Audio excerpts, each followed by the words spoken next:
Sodaan kee konkolaachisaa kan kee ta'ee iddoo ofii barbaadu akka si geessu heeyyamtamoo konkolaataa jiruu keetii ofii keetii oofattee iddoo barbaaddu gahuu filatta.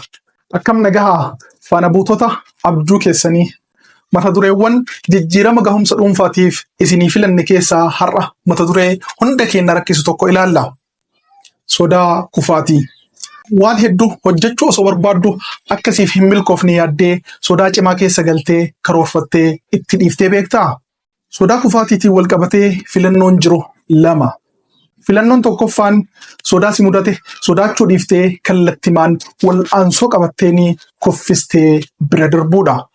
Gufuuwwan karaa irratti si qunnamanis akka sababoota kufaatii qofa osoo hin taane akka kortoo gara milkaa'ina keetii si baasuutti ilaaltee bira darbinaan humna rakkoo dandamachuu cimaa ta'e horattee sodaa hunda mo'attee milkaa'ina kan kee labsita. Filannoon kun hamilee kan kee ijaaruu qofa osoo hin taane qormaata si qunname akka gara daandii milkaa'inaatti jijjiirtu si jajjabeessa. Filannoon inni lammaffaan sodaa si qunnametti harka kennattee osoo hin jalqabin hinjifatamtee kufuudha. Sodaan kee deemsa kee hunda hoogganee jiruu kee irratti akka murteessu yoo heeyyamte carraa guddinaa fi galma ga'iinsa keetii karatti si jalaa hambisa.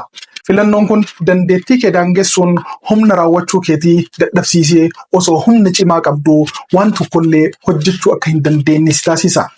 Sodaan kee konkolaachisaa kan kee ta'ee iddoo ofii barbaadu akka si geessu heeyyamtamoo konkolaataa jiruu keetii ofii keetii oofattee iddoo barbaaddu gahuu filatta. Imalli kan kee kan gara milkaa'inaatti si geessu filannoo kan kee irraa eegala. Kan barbaaddu murteessuudhaaf ammoo filannoon kan keeti.